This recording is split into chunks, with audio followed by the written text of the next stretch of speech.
احمد ان کے خلاف جا رہا تھا۔ تم مجھ سے بدلہ تو نہیں لوگے؟ میں نے اس کی طرف دیکھتے ہوئے پوچھا۔ میری بات سن کر وہ مسکرانے لگا اور کہنے لگا، کیا تم نے مجھے اتنا گرا ہوا سمجھ لیا ہے؟ میں ایسا بالکل بھی نہیں کروں گا۔ دراصل مجھے اپنی غلطی کا احساس ہو گیا ہے، لیکن ایک بات جو میں تمہیں بتا دینا چاہتا ہوں وہ یہ ہے کہ مجھے ان چیزوں کے بارے میں زیادہ علم نہیں تھا۔ تم بھی جانتی ہو کہ میں نے تقریباً 4 سال لندن میں گزارے ہیں، اور اس دوران میں یہ ساری چیزیں بالکل بھول گیا تھا، کیونکہ وہاں پر کبھی بھی میرا کسی ایسی لڑکی سے پالا نہیں پڑا تھا، اور نہ ہی کبھی میری بہن یا میری ماں نے پردہ کیا جس کی وجہ سے مجھے پردے کی اہمیت کے بارے میں اندازہ ہوتا۔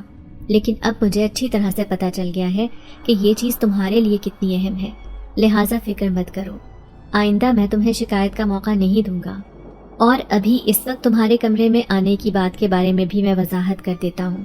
دراصل میں نے اپنی بہن کو کہا تھا کہ وہ تمہارے لیے کھانا لے کر چلی جائے، لیکن وہ اس کے لیے راضی نہیں ہو رہی تھی، اس لیے مجبوراً مجھے خود آنا پڑا۔ وہ یہ تمام باتیں زمین کو دیکھ کر رہا تھا۔ اس دوران اس نے ایک بار بھی میرے چہرے کی طرف نہیں دیکھا تھا، جس کی وجہ سے مجھے یوں لگنے لگا تھا کہ شاید وہ تبدیل ہو گیا ہے، لیکن میں نہیں جانتی تھی کہ یہ صرف اور صرف نظر کا دھوکہ ہے۔ انسان کی فطرت کبھی بھی نہیں بدل سکتی، اور جس کی فطرت میں ڈس نہ ہو تو وہ کبھی بھی اپنے زہر کو اپنے اندر نہیں رکھ سکتا۔ یہ کہہ کر وہ وہاں سے چلا گیا، اور پھر اس کے بعد میرے اور احمد کے آپس کے حالات بھی اچھے ہو گئے۔ اب میں تقریباً روز ہی اس سے بات کرتی اور اپنے دن کی روٹین کے بارے میں اسے بتایا کرتی تھی، وہ بھی مجھے اپنی روٹین کے بارے میں بتاتا۔ اب اس نے مجھے کبھی بھی نہیں کہا تھا کہ مجھے اپنا چہرہ دکھاؤ، اور نہ ہی اس نے مجھ سے ایسی کوئی بات کی تھی۔ دوسری طرف مجھے یوں لگنے لگا تھا جیسے اس سے بات کر کے میں دوبارہ سے اپنے آپ کو گنہگار کر رہی ہوں، لیکن نہ جانے کیا مجھ میں اب یہ تبدیلی آ گئی تھی۔ مجھے نامحرم کی ایسی لت لگ گئی تھی کہ اس کے ساتھ بات کیے بغیر مجھے سکون ہی نہیں ملتا تھا، اور یہ سب کچھ صرف اور صرف میری غلطی کی وجہ سے ہوا تھا، کیونکہ جس دن احمد نے یہ کہا تھا کہ وہ ان چیزوں کو سمجھ گیا ہے، مجھے اسی دن ہی دوبارہ سے پہلے جیسا ہو جانا چاہیے تھا۔ لیکن پتہ نہیں مجھے کیا ہو گیا، میں نے اچھا بننے کے چکروں میں اپنی حدود کا ہی مذاق بنا کر رکھ دیا۔ دراصل میرے ایک کزن کی شادی تھی، اس دن میرا پیپر تھا، لہٰذا میں اس کی شادی پر نہیں جا سکی۔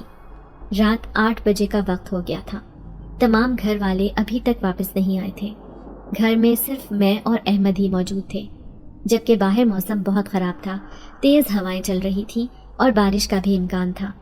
میں نے فکر مندی سے گھر والوں کو فون کیا تو انہوں نے مجھے یہی بتایا کہ تیز طوفانی بارش کی وجہ سے وہ نہیں آ پائیں گے، لہٰذا تم دونوں فکر مت کرنا اور گھر کو اچھی طرح سے لاک کر لینا۔ انہیں یہ فکر ہی نہیں تھی کہ وہ ایک جوان لڑکی کو جوان لڑکے کے ساتھ گھر میں اکیلا چھوڑ کر چلے گئے ہیں، انہیں صرف یہ فکر تھی کہ کہیں ایسا نہ ہو کہ گھر میں کوئی چور آ جائے، اسی وجہ سے دروازے لاک کرنے کی ہدایت دے رہے تھے۔ اس دن احمد کا رویہ بہت ہی تبدیل تھا، جسے میں نے اچھی طرح سے نوٹ کیا تھا، اور مجھے شدت سے کچھ غلط ہونے کا احساس ہو رہا تھا، لہٰذا میں کھانا کھائے بغیر ہی کمرے میں چلی گئی اور کمرے کو اچھی طرح سے لاک کر لیا۔ تھوڑی دیر بعد دروازے پر دستک ہوئی۔ احمد مجھ سے کھانے کا پوچھنے لگا، اب بھی اس کا لہجہ بہت بدلا ہوا تھا۔ میں نے اسے کہا کہ مجھے بھوک نہیں ہے۔ میری بات سن کر چند لمحوں کے لیے وہ خاموش ہو گیا، اور پھر مجھے یوں لگنے لگا جیسے کوئی دروازے کا لاک کھول رہا ہو، اور پھر اچانک ہی دروازہ کھلا اور احمد کمرے کے اندر داخل ہوا۔ اسے یوں کمرے کے اندر داخل ہوتے دیکھ کر مجھے غصہ آ گیا، اور میں اسے ڈانٹتے ہوئے کہنے لگی، تمہاری ہمت بھی کیسے ہوئی میری اجازت کے بغیر میرے کمرے میں داخل ہونے کی؟ میری بات سن کر وہ پراسرار انداز میں مسکرانے لگا اور کہنے لگا، اب مجھے کسی کی بھی اجازت کی ضرورت نہیں ہے، اور اب تم بھی مجھے نخرے دکھانا بند کرو، کیونکہ اب تم صرف اور صرف میرے رحم و کرم پر موجود ہو، اب تمہارے ساتھ وہی ہوگا جو میرا دل کرے گا۔ یہ کہہ کر وہ میری طرف بڑھنے لگا۔ شکر ہے اس نے دروازہ لاک نہیں کیا تھا، لہٰذا میں نے تیزی سے اپنے پیچھے پڑے ہوئے گلدان پر اپنا ہاتھ مضبوط کیا، اور جیسے ہی وہ میرے قریب آیا میں نے زور سے اس کے کندھے پر دے مارا اور وہاں سے تیزی سے باہر نکل گئی۔ وہ بھی تیزی سے میرے پیچھے بھاگا۔ میں جانتی تھی کہ میں اس گھر میں محفوظ نہیں ہوں، کیونکہ اس کے پاس سارے گھر کی چابیاں موجود تھیں، لہٰذا میں کسی بھی کمرے میں چلی جاتی وہ آسانی سے وہاں پر آ سکتا تھا۔ اسی لیے میں تیزی سے گھر سے باہر نکل گئی، کیونکہ میرے لیے اس وقت اپنی عزت کی حفاظت کرنا سب سے زیادہ ضروری تھا۔ میں جو سوچ رہی تھی کہ احمد تبدیل ہو گیا ہے، وہ صرف اور صرف میرا وہم تھا، بلکہ وہ اور زیادہ گھٹیا ہو گیا تھا، جسے صرف اور صرف موقع کی تلاش تھی، اور آج اسے وہ موقع ملنے جا رہا تھا تو وہ کیسے پیچھے ہٹ سکتا تھا؟ لہٰذا میں مسلسل بھاگتی چلی جا رہی تھی۔ ہمارا گھر چونکہ آبادی سے تھوڑے فاصلے پر تھا اور ہمارے گھر کے قریب ہی ایک جنگل موجود تھا، لہٰذا میں بھاگتی بھاگتی جنگل میں داخل ہو گئی اور پھر ایک درخت کے پیچھے جا کر چھپ گئی۔ اس وقت بجلی چمکنے سے مجھے جو راستہ دکھائی دے رہا تھا میں صرف اسی پر چلتی جا رہی تھی۔ فی الحال تو میں ایک درخت کے پیچھے چھپی ہوئی تھی جب اچانک بجلی زور سے چمکی اور مجھے اپنے سامنے ایک بہت ہی خوبصورت نوجوان دکھائی دیا جو کہ میٹھی میٹھی آنکھوں سے میری طرف ہی دیکھ رہا تھا۔ یہ سب دیکھ کر میں مزید خوفزدہ ہو گئی۔ پہلے ہی میں احمد سے جان چھڑوا کر بھاگی تھی اور اب یہ نوجوان نہ جانے یہاں پر کہاں سے آ گیا تھا۔ دوبارہ بجلی چمکی تو وہ مجھ سے صرف ذرا سے ہی فاصلے پر موجود تھا اور پیار بھری نظروں سے میرے چہرے کی طرف دیکھے جا رہا تھا، اور تیسری بار بجلی چمکی تو وہ وہاں سے غائب ہو گیا۔ یہ سب دیکھ کر مجھے اپنا دماغ گھومتا ہوا محسوس ہوا۔ میری آنکھوں کے سامنے اندھیرا چھانے لگا اور میں بے ہوش ہو کر زمین پر گر پڑی۔ جب مجھے ہوش آیا تو اس وقت میں اپنے کمرے میں موجود تھی اور بالکل اکیلی تھی۔ میں نے دیکھا کہ میرے جسم سے اس وقت لباس تبدیل تھا۔ یہ دیکھ کر مجھے شدت سے رونا آنے لگا۔ مجھے یوں لگ رہا تھا جیسے احمد اپنے مقصد میں کامیاب ہو گیا ہو، لیکن خدا کا شکر تھا کہ ایسا کچھ بھی نہیں تھا۔ اب مجھے یہ فکر ہو رہی تھی کہ میرا یہ لباس کس نے تبدیل کیا ہے اور مجھے یہاں پر کون لایا ہے۔ اچانک کل رات کا واقعہ میری نظروں کے سامنے گھومنے لگا اور وہ نوجوان لڑکا مجھے یاد آ گیا جو پہلے مجھ سے تھوڑے ہی فاصلے پر تھا، لیکن اچانک ہی وہ میرے بالکل قریب آ گیا تھا اور پھر تیسری بار میں وہ وہاں سے غائب ہو گیا تھا۔ یہ سب دیکھ کر مجھے اتنا تو اندازہ ہو گیا تھا کہ وہ کوئی عام انسان نہیں ہے، بلکہ وہ کوئی اور ہی مخلوق ہے۔ تو کیا وہ یہاں پر آ گیا ہے؟ تو کیا اس نے میرا لباس تبدیل کروایا ہے؟ اب اس طرح کی سوچیں تھیں جو مجھے پریشان کر رہی تھی۔ میں نے تیزی سے نفی میں سر ہلایا اور جلدی سے بستر سے اٹھ کر باہر کی طرف نکل گئی۔ اس دوران میں نے یہ بھی نہیں دیکھا تھا کہ میرے سر پر دوپٹہ موجود نہیں ہے۔ اس چیز کا احساس تو مجھے تب ہوا جب میں گھر والوں کے بیچ میں جا کر کھڑی ہوئی اور مجھے دیکھ کر میری تائی امی نے منہ کھول لیا اور پھر خوشی سے کہنے لگی، ارے ہماری بیٹی تو بہت جلدی ہی تبدیل ہو گئی ہے۔ ویسے آپس کی بات ہے، اس حالت میں تم بہت ہی پیاری لگ رہی ہو۔ ان کی بات سن کر میں نے انہیں جلدی سے اپنی طرف دیکھا تو مجھے اپنی غلطی کا احساس ہوا۔ شکر ہے وہاں پر اس وقت کوئی مرد موجود نہیں تھا، لہٰذا میں نے ان کی باتوں کو نظر انداز کیا اور ان سے پوچھنے لگی کہ آپ رات کے وقت کب آئی تھیں۔ میری بات سن کر انہوں نے مجھے کہا، ارے تم نے خود ہی تو رات کے 2 بجے دروازہ کھولا تھا اور اب مجھ سے پوچھ رہی ہو کہ رات کے وقت کب آئے تھے۔ تائی امی کی بات سن کر مجھے لگا کہ 7 آسمان میرے سر کے اوپر آ کر گر گئے ہوں، کیونکہ رات کے 2 بجے تو مجھے ہوش ہی نہیں تھا، بلکہ مجھے تو پتہ ہی نہیں تھا کہ میں زندہ بھی ہوں یا مر گئی ہوں۔ میں حیرت سے ان کے چہرے کی طرف دیکھنے لگی۔ تائی امی دوبارہ سے اپنے کاموں میں مصروف ہو گئی تھی۔ انہوں نے دوبارہ مجھ پر طنز نہیں کیا تھا، اور شاید اس کی وجہ یہی تھی کہ میں فی الحال ان کی مرضی کے حلیے میں موجود تھی، لہٰذا میں پھر تیزی سے اپنے کمرے میں آ گئی اور گہرے گہرے سانس لینے لگی، جبکہ میرا دل اس وقت بہت زیادہ گھبرا رہا تھا۔ دوسری طرف مجھے احمد کی بھی فکر تھی، جس کے کندھے پر میں نے زور سے گلدان مارا تھا اور جو میرے پیچھے بھاگتا ہوا جنگل میں آ گیا تھا۔ نہ جانے اس کے ساتھ کیا ہوا تھا۔ میں انہی سوچوں میں مگن تھی جب اچانک دروازے پر دستک ہوئی اور میری کزن تیزی سے کمرے میں داخل ہوئی اور مجھ سے پوچھنے لگی کہ بھائی کہاں ہے۔ اس کی بات سن کر میں نے تیزی سے نفی میں سر ہلایا اور اسے کہا کہ مجھے اس بارے میں پتہ نہیں ہے کہ وہ کہاں پر ہیں۔ رات کے وقت تو انہوں نے تمہارے ساتھ ہی دروازہ کھولا تھا، لیکن اب پتہ نہیں وہ کہاں پر چلے گئے ہیں، میری کزن نے فکر مندی سے کہا۔ کزن کی بات سن کر میں نے اس سے تیزی سے پوچھا، کیا رات کے وقت وہ گھر پر ہی تھا؟ کزن نے پہلے میرے چہرے کی طرف دیکھا اور مجھ سے کہنے لگی، کیا تم پاگل ہو گئی ہو یا پاگلوں جیسی حرکتیں کر رہی ہو؟ ارے جب امی بھی تمہیں بتا چکی ہیں کہ رات کے وقت تم دونوں نے ساتھ ہی دروازہ کھولا تھا، تو پھر تم بار بار یہ سوال کیوں کر رہی ہو؟ کیا رات کے وقت تم ہوش میں نہیں تھی؟ اب اس نے مجھ سے غصے سے سوال کیا۔ وہ واقعی اس وقت اپنے بھائی کی وجہ سے کافی پریشان تھی، لہٰذا بہت تیزی سے کمرے سے باہر نکل گئی۔ میں بھی خاموش ہو گئی۔ اس کے بعد میں نے بیٹھ کر کالج کا کام کیا، لیکن میں زیادہ دیر تک اپنا دھیان کام پر نہیں لگا سکی، کیونکہ اس وقت میرے ذہن میں رات کا منظر چل رہا تھا جب احمد نے میرے ساتھ زبردستی کرنے کی کوشش کی تھی۔